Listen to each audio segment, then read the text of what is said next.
Okay. 3, 2, 1. It is a great day on the Be Contagious Leadership podcast because I have a tremendous coach friend. I've known her for years. I don't even know how long I've known you, Coach, but it's Coach Jennifer King. She is, and correct me if I'm wrong, you're the assistant running backs coach, right, for the Washington Commanders. Yeah. Yep.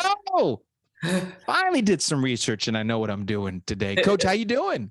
Oh, man, I'm doing great, man. How are you? I am living the dream. I know that we've been trying to get this podcast on for a while, you and I and everything else, but your busy schedule and everything else. Now, for those who don't know, Coach has had this amazing life coaching career, and we got to meet each other. I think were we working Duke camp together, Duke women's basketball camp together? Yeah, long time ago. We were Duke women's basketball camp together. And what I loved, I've seen her just progress. And I don't know how, I'm sure you're the same way with your other coaching friends, but like from afar, I'm like this cheerleader, like, yes, come on, Coach, come on, keep going. So if you don't mind, just giving just a little background on you, just so some of the people who haven't Googled you yet, which I strongly encourage everybody to do, to find out who you are and everything else.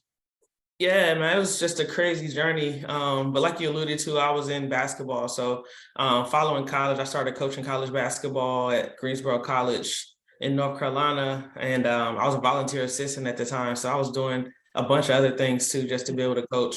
Ultimately got bumped up into a paid role at Greensboro. So I ended up being in Greensboro for like 8 years. I was there for a while just because the situation, it was a good situation. We were successful. I was learning a lot.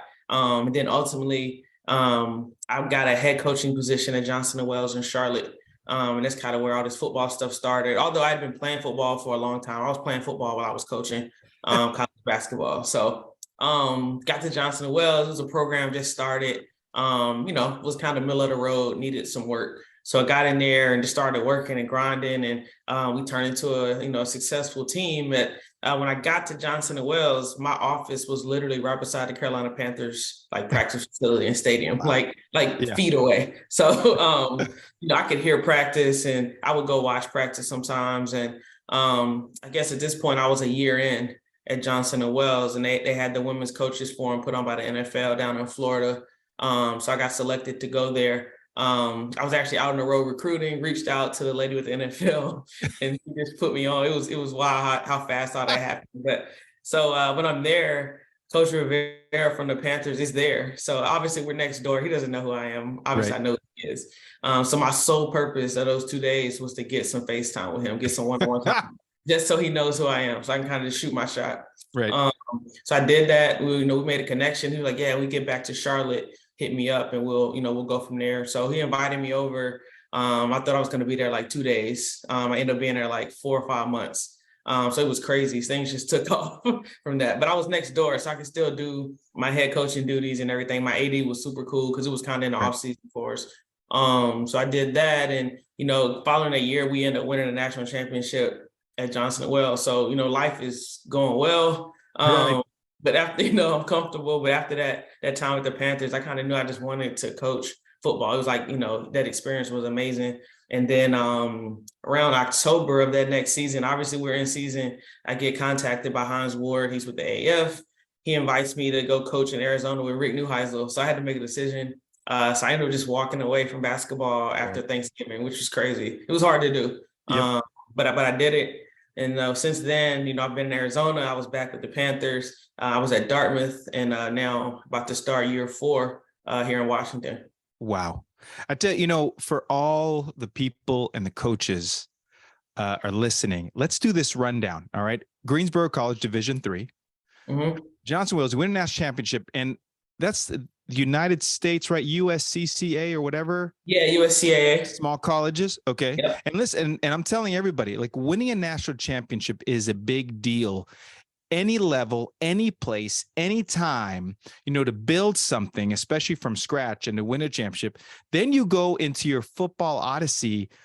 Talk about how important it was for you to take a chance on yourself, right? I mean, you've got everything going at Johnson & Wales. You got this thing like, hey, I could move up, be a D2, D1 head coach very quickly, but instead I'm going to go try and coach football. When at the time, like you're a pioneer, right? You're one of the first ones to get in it. How was that process for you?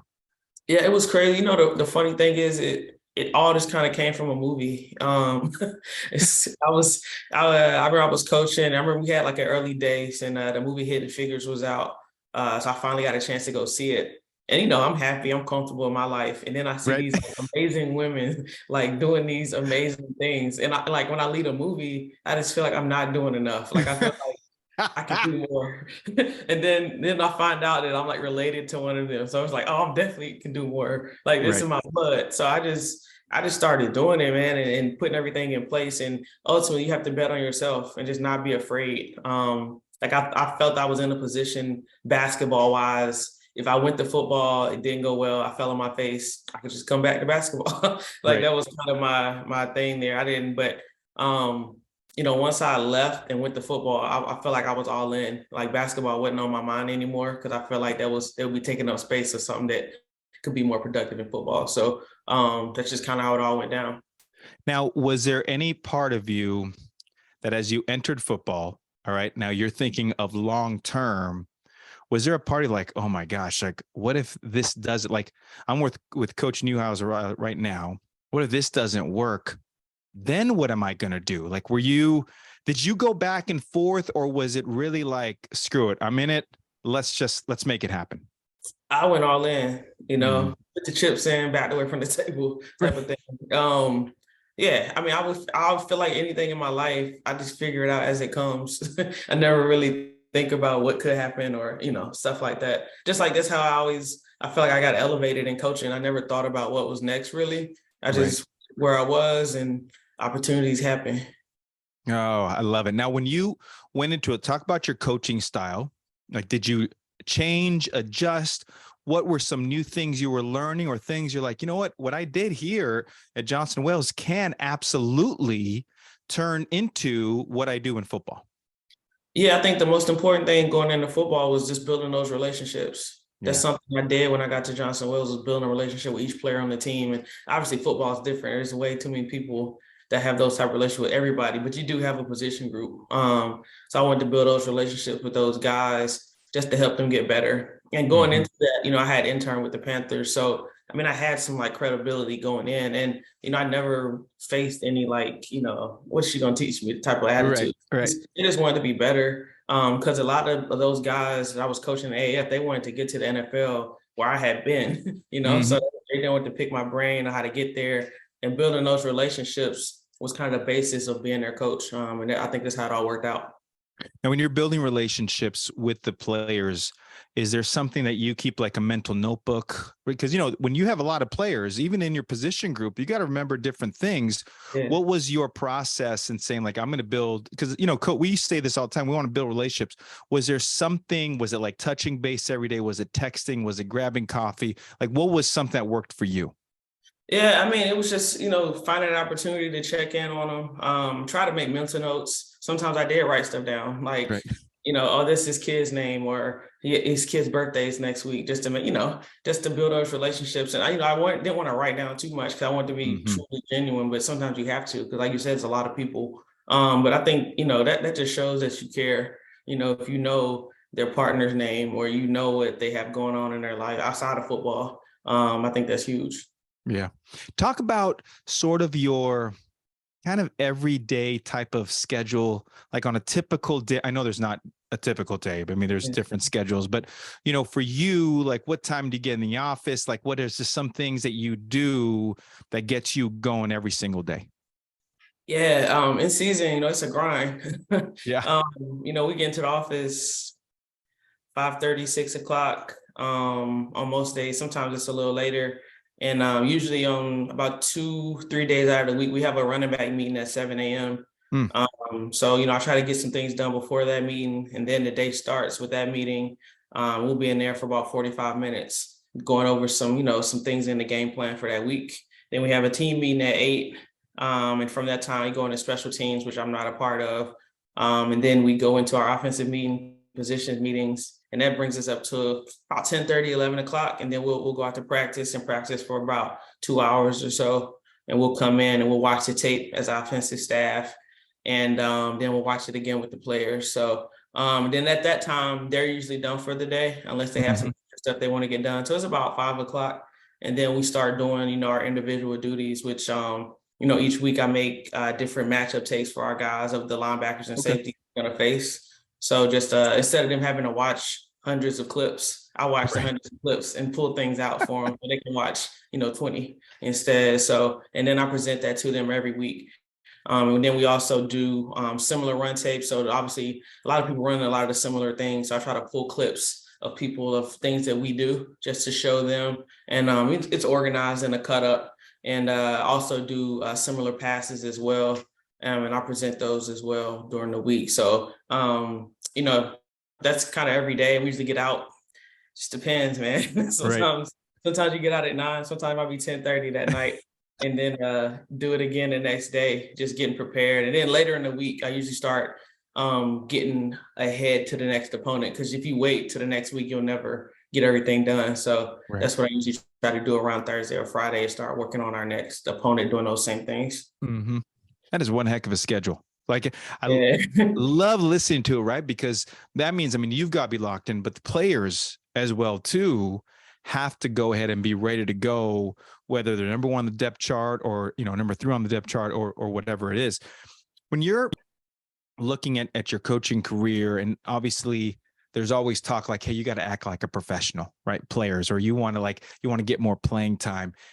Is there a difference when it came to you talking to your college players compared to football in terms of how to be a professional or how to approach your work ethic, your everyday thing that you have to do? Yeah, it's actually a big difference. Just because these guys they're professionals, this is their livelihood. They have families. It's tough to make a team in the NFL. It's tough to stay on the team in the NFL. So I think, in college, you're just trying to get them locked in at the task at hand. They have so many other things outside of basketball. Every once in a while you'll get somebody who could be a good pro. But most of them, they're not, they may play a little bit after, but, they move onto life where, this is these guys' lives. So it's much different how you communicate and just how you prepare them every single day. And then we also prepare them for life as well, just because, we always say football is going to be such a small part of their lives when you look back at it. So we also prepare them for things afterwards. But I think their mentality and their work ethic and their attitude is a little different. Yeah. I had a chance. I went down to the Tennessee Titans practice facility. By the way, I have to tell you, the security of these NFL teams are unbelievable. Okay. So I know Mitch. Mitch is the team chaplain for the Tennessee Titans. I don't know if you know him. No. And he was the team chaplain at Duke for Duke football. And so he's like, yeah, just come on down. Just go to this gate. Tell him you're here to see me. I said, all right. So I drive down there. I get in. Security lets me in. I don't know where to park. So I park anywhere. I see players walking into an entrance. I was like, all right, I'll walk into that entrance. So I text Mitch. I'm like, yo, I'm coming in. So I go in. I walk into the players. They have like the thumbprint or whatever to go in. Yeah. And I'm like, hey guys, you know where Mitch is? Like, yeah, right around the corner. So I go in the corner. Mitch is like, all right. So this goes on. We sit down in his office. This goes for 30 minutes. All of a sudden, there are these like 2 guys walking up and down the hallways, like looking in the doors. Well, finally, the guy walks in and is like, who's that? He's like, oh yeah, it's Hernando. I put him on the list. Where'd he park? I was like, I whatever spot was open, sir. Yeah. That's all I did. He goes, did you walk in through I was getting interrogated. Did you walk through the gates? I was like, yeah, because Mitch was like laughing. He's like, man, don't worry about it. But I caused a huge ruckus that morning because I took some player spot, which then he took some other player spot. Oh, you messed up everything. I messed up everything. The security is unreal, isn't it? Yeah, it has to be. It's a lot of valuable assets and money in those buildings. I was like, man, I'm so sorry. Mitch was like, man, don't worry about it. It's fine. But you got it. He's the team chaplain for the Tennessee. You guys I gotta link you guys up. Just a great soul. Sure. With everything else. But while I was down there, I also met Pat O'Hara, who's a quarterback coach for the Titans. Mhm. Now, Pat and I worked on a couple movies together. He was Oh, on The yeah. Longest Yard and Yeah. everything else. But he's got a great story. By the way, I'm going off on a tangent here. This has nothing to do with Coach King, everybody. I'm so sorry. It has nothing to do with it. Oh, But good, man. as you look at your career, is there, I don't want to say like an end goal or end mission, but are you just like, are you in a point of your life, which I think you said earlier, being in the place where I am and saying, hey, I'm going to go for as long as I can in this career, be good with my players, be a professional, do everything I need to do moving forward? Or is there something like, I got to do this. I got to do this one thing? Yeah, it's not really like that. Like, like I talked about when I was an assistant at Greensboro for all those years, like I had multiple offers to go to the D1 level to be an assistant or go here to be. I turned down some head coaching jobs to Mm-hmm. stay there because I felt like I was growing a lot. We were successful. Like my head coach at the time, he let me do head coach stuff so I could learn. And that's kind of how I feel now. Like I work with a great guy, Randy Jordan's our running back coach. I learned so much from him. He's such a great guy. We have one of the best rooms in the league. So I'm not like in a hurry for the next step. Oh, I got to do this. Like I'm Right. so locked in on just making our room better, and things will happen. Like I just don't worry about it. I live in the moment. Sure, it'd be nice to do X, Y, Z, but whatever. Like if it happens, Mm-hmm. it happens. I'm happy. Things are going well. So I don't spend too much time looking on things like that in the future. Yeah. And when you're talk to other coaches, like what is your message to them on taking a chance on themselves? Now, obviously, it may not be an NFL opportunity. It may be something simply as just, I'm going to get into a sales job or I'm going to do this for my family. Like what are a couple things you think that someone should know when they go all in on themselves? Yeah, I mean, I think you can't. You got to do that. You got to be all in. You can't have like one toe in, Mm-hmm. kind of looking back. You got to really go all in and not think about, what could happen or what things that can go wrong. Like you just got to do it. They say scared money don't make money, right? So that's the attitude you got to have. Like you got to Right. jump all the way in, and whatever happens, I'll handle it when it happens. But I'm not just gonna spend time thinking about it. Yeah. No, I think it's such a, so many people want to take chances on themselves, but they don't, right? It's some sort of fear or whatever else it is, with everything else. But I think you're a true example of taking that, right? And saying, hey, I'm going to do this for me and see if I could investigate like what another passion is. And it's something that you want to do. I mean, you're right next door to like the Panthers, right? Which you took advantage of those opportunities, which you absolutely should do. When it comes to, I think, coaching, right? Talk about your coaching style. Were you a yeller? Were you never a yeller? Are you there's this clip, I don't know if you saw of, the Colorado Buffaloes had I think it was the tight ends coach came in and was Yeah. like, had everybody go up in attention. And then like, it went crazy because everyone on Twitter is like, that's why that guy's not in the NFL because Right. like with everything. But what is your coaching style? Are you constantly trying to find your coaching style or now are you comfortable with how you approach things? I think early on, I learned as an assistant, to give what the team needed. You know what I'm Mm. saying? Like, my first boss, he was always big about having a very diverse staff, with different backgrounds, just to give teams different aspects of things. And then, with him, he was kind of laid back, which is more my style. But then we had another assistant who was like that fire person and yelling and doing all those things. So then he became the head coach later. So then I couldn't be yelling because we can't have everybody yelling. This Right. doesn't make sense. So I was the calm person. Then, once I became the head coach, sometimes they needed to be yelled at. So I would yell at them when they needed to be yelled at. I would be that tough disciplinarian when they needed it, but they didn't need it all the time. So I wasn't like that all the time. So Yeah. I think it's important to balance out things, just because you can't have too much of the same thing. Like in our room now, the guy I work with, he's more of that energy. He might yell, he might get upset, and I'm more of that calming voice, in our room for balance. Because I feel like, Mm-hmm. you need balance in your room, you need balance in your staff. Right. Along with that, how much, I know this is probably like a very elementary question, but how much does gratitude play a part in your life? Oh man, I'm so thankful. Just everything, my journey. how I was raised, the chances I took, the opportunities I created for myself. I'm just grateful for it all. So I think that's something that I don't, a day doesn't go by I don't think about, just being grateful, being thankful Yeah. for everything. I just, career-wise, but just in life. So I think that's Great. super important. I got just a few more questions. When you, in the beginning of your football career, coaching career, how was it trying to build relationships I mean, you were familiar with football, but now this is the NFL. Like how, and I only ask this question because I know there are a lot of coaches out there who see like a head coach and like, oh my gosh, I don't think I can go talk to them. Right. Yeah. Like it's that anxiety feeling like, oh, I'll run into him later on. Right. Like, but what was that like for you and for coaches? And it's more than obviously taking a chance on yourself, like we talked earlier, but like, how was those feelings for you as you were just approaching different coaches?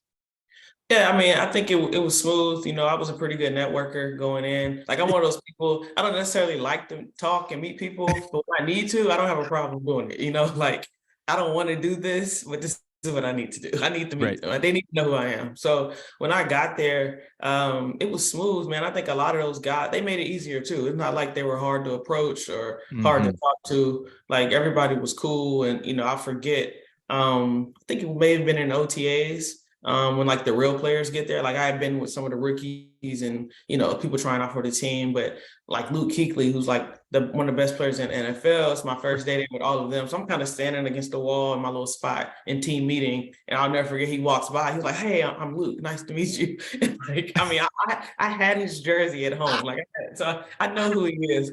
But for him to do that, I mean, I think it just shows what type of guy he is. But it was more people doing those same things, so I think they made it a lot easier. It wasn't like a weird situation when I'm trying to meet people and talk to people because everybody was so open and welcome. So Yeah. I think that helped a lot. They're just people, right? Yeah. Yeah. They're just people. That's all. All right. Last question for you, Coach. All right. When they make the full featured film about your life, who is playing Coach Jennifer King? Oh man, that's tough, man, because there's so many layers, right? So you have to have somebody that kind of, a little athletic, because you got to Yep. cover my football career. I played Right. for a long time. And I can't have it looking fake. We got to have it looking real if they're going to show it. So, man, I think Sanaa Lathan, she did such a good job in loving basketball. So I think that's who I'm going to go with. I love it. All right. We're going to sign her up. We're going to make your movie and sign her up. Make it happen. Yeah. Coach, now if someone just wants to shoot you an email or a DM, you're on social media, what's probably the best way just for people to reach out to you? Yeah. You can DM me. I'm on all of the platforms, well, Instagram and Twitter. I always forget my names, but I think it's like Jennifer King 5 or Jennifer.King 5 or something like that. But yeah, I'm pretty easy to find. All right. We'll put that in the show notes. I tell you, I'm like one of your biggest fans, like an undercover one of your biggest fans is because of those days when we're working at Duke women's basketball camp. And I remember you and I think Walter, right? Walter Hamilton was another coach who came working with Duke and was at Greensboro as well too. And there was a bunch of other people, but I remember those. That's got to be like 10 to 12 years ago, I think. Yeah, that was a long time ago. Right. Yeah. So the thing is, and again, it's like life can change so quickly. If that's like 12 to 13 years ago and fast forward, now you're in the position you're in, right? Like I know you're a huge inspiration to so many people. I'm so honored that you came by today to the podcast. I also honored when I saw you when you came to the Big Ten. Yes. With all that stuff. So Coach, I appreciate you. Thank you so much. Best of luck in everything you do. And Hernando is one of your biggest fans. All right. Absolutely, man. I love you, man. All right. Love you too, Coach. Talk to you later.